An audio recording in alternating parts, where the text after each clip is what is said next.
अशा प्रकारे मी काफा फणस कापून घेतलेला आहे। खूप मेहनत लागते। जर तुम्हाला जमत नसेल तर तुम्ही अख्खे गरे विकत मिळतात ते घेऊन या किंवा फणस आणला तर जे जाणकार आहेत ना फणस कापणारे त्यांच्याकडूनच कापून घ्या। घरात कोणीतरी असं माहितीवान असतं। आणि ह्या आहेत अठळ्या। अठळ्या आपण भाजून खाणार आहोत।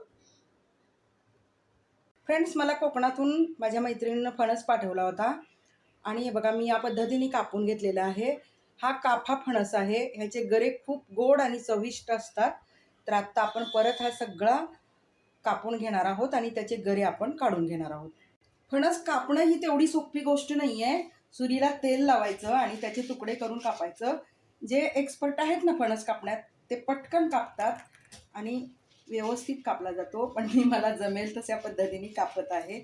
तर आता मध्ये ही पाव असते ना, याला पाव म्हणतात मधल्या दांडीला, आपण ती काढून घेऊया आणि गरे आपण सुट्टे काढून घेऊया।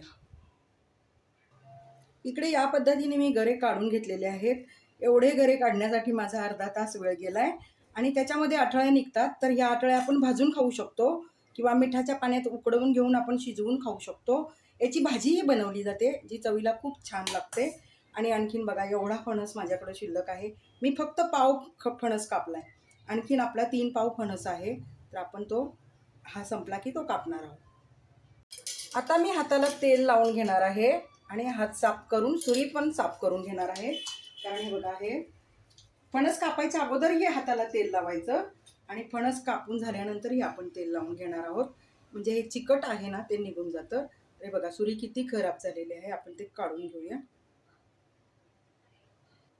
आता उरलेला जो फणस आहे ना, अशी प्लास्टिकच्या 2 मोठ्या पिशव्या घ्यायच्या आणि 2 पिशवीमध्ये ठेवून द्यायचं। एक मी याच्यामध्ये ठेवलेला आहे आणि एक याच्यामध्ये ठेवलं आहे। तर जेव्हा आपण हे बिलकुल खराब होत नाही, नीट झाकून ठेवायचं। जेव्हा आपलं हे पहिलं संपलं की खाण्यासाठी काढायचं किंवा तुम्हाला शेजारी किंवा मित्रमैत्रिणीला द्यायचं असेल तर देऊ शकता। तर आज मी फणस कसा कापायचा याची माहिती दिली आहे।